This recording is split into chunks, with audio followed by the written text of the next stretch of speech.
Welcome back to AIPOP, everybody. Tonight, we're going to take a deep dive into the 2025 SAG Awards. Ooh, exciting. It is. But we're not just going to, list off the winners. Right. We're going deeper. Yes. Exploring the trends behind those wins and what they say about, film and TV today. I like it. So, Deep dive. the ceremony itself Yes. was held February 23rd at LA's Shrine Auditorium, Classic. hosted by the always charming Kristen Bell, Always. and streamed on Netflix. That's right, streaming on Netflix. Yeah. And that alone sparked so many questions. I know. Is this the future of award shows? Yeah, Are we witnessing a major shift in how we consume entertainment? exactly. Big questions. I know. So what better way to explore those questions than by diving into some of the night's biggest moments? Let's do it. One that definitely caught my eye was the dominance of Shogun, Yes. the FX series set in feudal Japan. Amazing show. So good. And it wasn't just a win here or there. Right? They swept the drama categories, It really did. taking home awards for Best Drama Ensemble. Of course. Outstanding performance by a male actor for Hiroyuki Sanada. Incredible. Outstanding performance by a female actor for Anna Sawai. So good. And even outstanding action performance by a stunt ensemble. Wow. I know. That's what's so fascinating about Shogun's success. right. It's a period piece Uh-huh. with a complex narrative Yeah. and a largely international cast. Mm-hmm. Think about it. A Western production centered on Japanese history, captivating audiences worldwide. I know. Could this be a sign of a growing appetite for, more cross-cultural collaborations in the future? I think you're onto something there. Yeah, It definitely suggests that audiences are craving stories that go beyond the familiar and transport them to different cultures and time periods. I agree. Right.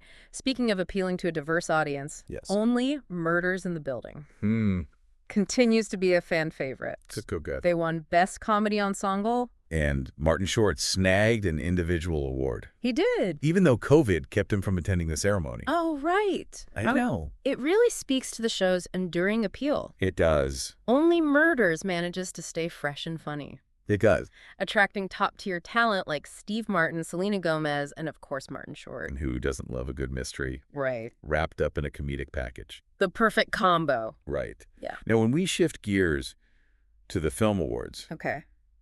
we see a very different picture. Interesting. No single film dominated the categories. Timothée Chalamet won for his performance in A Complete Unknown. Powerful performance. So good. And Demi Moore took home the award for Best Actress in The Substance. Amazing. These are such different films. Totally. A biopic about an enigmatic artist and a thought-provoking sci-fi thriller. I think that's a really important observation. Yeah. It suggests that 2025 was a year where individual performances shone Mhm. across a range of genres. It wasn't just about blockbusters or big-budget spectacles. Right. Smaller, character-driven films received their due credit. I agree. And Conclave, a powerful drama about a papal election, Oh, yes. took home the award for Best Film Ensemble. Such a great film. I know. Wow. It's a reminder that great storytelling can come from anywhere. Absolutely. So what does this all mean for the future of filmmaking? Ooh, good question. Could it indicate a growing appreciation for more nuanced performances and stories that dig deep into the human experience? Or is it just a coincidence? That's the million-dollar question. It'll be fascinating to see how this trend, if it is indeed a trend, develops in the coming years. Right.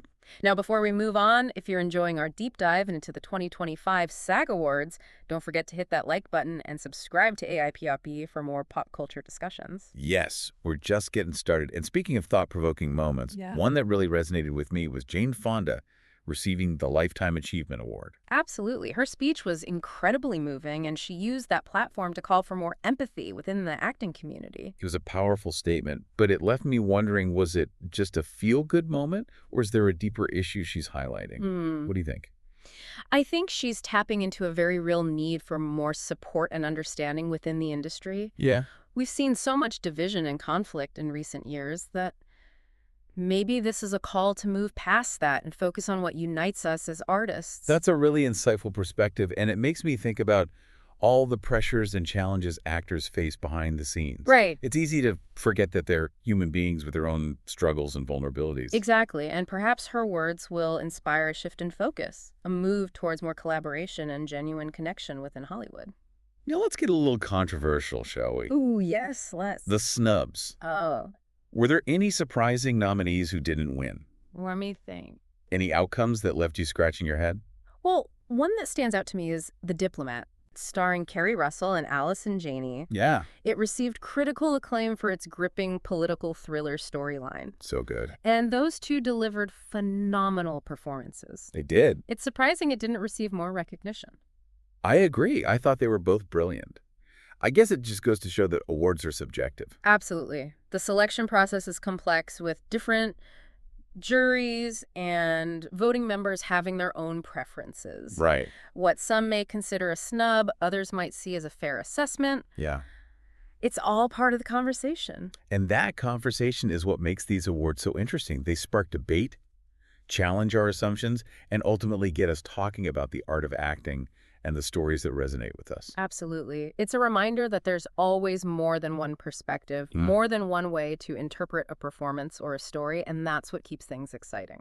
I love that. Now, going back to Shogun for a moment, Yeah. it's not just about its international appeal. Right. It's also about how it represents Japanese culture. I'm curious to hear your thoughts on this. Do you think it's an authentic portrayal? That's a great question. From the intricate costumes and set designs to the nuanced performances and attention to historical detail, it seems like they made a concerted effort to be authentic. However, it's important to remember that it is a Western production. Right. So it's crucial to have those conversations about whether it avoids stereotypes or presents a truly nuanced understanding of Japanese culture. That's such an important point to consider, especially in today's world where representation and cultural sensitivity are so vital. It's not enough to just showcase diversity. Right. It needs to be done thoughtfully and respectfully. Exactly. And this brings us back to the significance of streaming platforms like Netflix. Oh, yeah. They have the power to bring stories from all over the world to a global audience. They do. The success of a show like Shogun on a platform like Netflix could pave the way for even more cross-cultural collaborations and stories told from diverse perspectives. It's exciting to think about the possibilities. Now, if we shift gears back to the awards ceremony itself. Okay. Remember, it was streamed on Netflix. It was. We touched on this earlier, but I think it's worth diving a little deeper. Okay. What does this say about the evolving landscape of entertainment?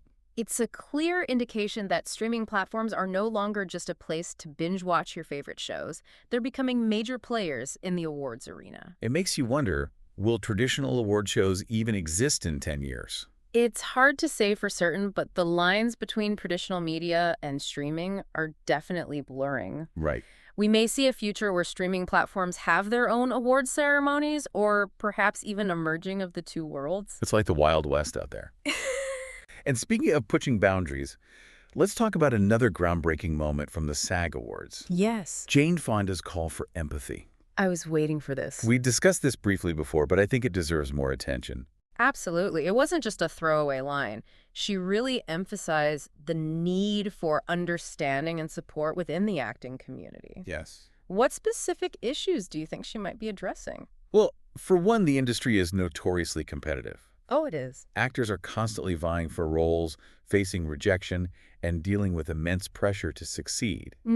That kind of environment can take a toll on anyone's mental health. And it's not just about competition. Right. We've also seen a lot of public scrutiny and criticism directed at actors, especially on social media. It can be a very unforgiving environment, and that's not even getting into the issues of representation and equality that still exist within Hollywood. Right. It's easy to forget that actors are human beings with their own vulnerabilities and insecurities. Yeah. Maybe Fonda's message was a reminder to treat each other with kindness and respect, regardless of fame or fortune. It's a message we all need to hear both inside and outside of Hollywood now before we get too deep into the philosophical side of things. If you're finding our deep dive into the SAG Awards insightful, don't forget to hit that like button and subscribe to AIPRP for more discussions like this. Yes, please do. We love connecting with our listeners. Now let's bring this back to the films and shows themselves. Okay. We've talked a lot about the actors and the trends, but what about the stories they're telling? Right. What do you think the 2025 SAG Awards tell us about the kind of narratives that are resonating with audiences today? Well, if we look at some of the winning films and shows, I Yeah. think we see a few key themes emerging. Okay. One is the desire for authenticity. Yes. Audiences are craving stories that feel real, relatable, and emotionally resonant. That makes sense. In a world that often feels chaotic and uncertain, maybe we're drawn to stories that offer a sense of connection and shared humanity. Another theme that stands out is the exploration of complex characters. Oh, interesting. We're seeing protagonists who defy easy categorization, who have flaws and vulnerabilities, and who make choices that aren't always clear-cut. It's like we're moving away from the simplistic heroes and villains of the past and embracing characters who are more nuanced and multifaceted. Exactly, and this complexity extends to the narratives themselves. Okay. We're seeing more stories that tackle difficult topics, that challenge our assumptions, and that leave us pondering the bigger questions about life, morality, and the human condition. It's like audiences are craving something more than just entertainment. Yeah. They're seeking stories that provoke thought, spark debate, and maybe even inspire change. I think you're right on the mark, and that's what makes the 2025 SAG Awards so interesting to analyze. They give us a glimpse into the stories that are capturing our collective imagination and the performances that are moving us on a deeper level. And perhaps they also offer a glimpse into the future of storytelling. Exactly what kind of narratives will emerge in the coming years? What new voices will we hear from? What boundaries will be pushed? It's an exciting time to be a part of the entertainment world. It really is. And speaking of exciting developments, let's shift gears and talk about what we're personally looking forward to in the future of film and television. Oh, yeah. Let's indulge in a little speculation. What upcoming projects have caught your eye? Okay, well, I have to admit, I'm really excited for the new season of The Bear. Oh, yes. That show just grabbed me by the heartstrings. I know what you mean. It's so raw, honest, and intense. Vivid. I can't wait to see what happens next. I'm right there with you. The way The Bear captures the pressure cooker environment of a restaurant kitchen is just brilliant, and the characters are so flawed and relatable. I know. I'm also really curious to see how Dune Part 2 will expand on the world building and complex themes of the first film. Oh, yes. Dune is a visual masterpiece, and the story is so rich and layered. I can't wait to see what Denis Villeneuve does with the sequel. Agreed. And speaking of adaptations, Yes. we can't forget about Wicked, the film adaptation of the beloved musical. Oh, my gosh, yes. I have a feeling Wicked is going to be a visual spectacle. I think so, too. It'll be interesting to see how they translate the magic of the stage to the big screen, but I think the real challenge will be capturing the emotional depth of the story and the complexity of the characters. You're right. It's easy to get caught up in the spectacle, but the heart of Wicked lies in its exploration of friendship, ambition, and the struggle between good and evil. Definitely. And this brings us back to a question we've been circling throughout our deep dive. Yeah. What does it say about us as viewers that we're drawn to these particular projects? That's a great question to ponder. Are we seeking escapism, inspiration, or something else entirely? Maybe it's a combination of factors. Perhaps we're looking for stories that reflect our own anxieties and aspirations, that offer a sense of hope in uncertain times. Maybe we're also looking for stories that challenge us, that make us think critically about the world around us. The Bear certainly does that, forcing us to confront the realities of working in a high-pressure environment. Dune explores themes of power, politics, and environmentalism, and Wicked subverts our expectations of good and evil. It seems we're always searching for stories that resonate with our own experiences, our fears, our hopes, and our dreams. And maybe that's the beauty of film and television, their ability to connect us, to make us feel less alone in this crazy world. And perhaps these awards are less about who wins and loses, Right. and more about the collective conversation they spark, I like that. the way they invite us to reflect on the stories that matter most. Yeah. What's the one thing you hope our listeners take away from this deep dive? I hope they're inspired to seek out stories that challenge them, stories that broaden their horizons and deepen their understanding of the human experience. Beautifully said. And don't forget to let us know what films and shows you're looking forward to in the comments. Yes. We love hearing from you. Until next time, keep exploring, keep questioning, and keep the conversation going. And that's a wrap on our deep dive into the 2025 SAG Awards. Thanks for listening.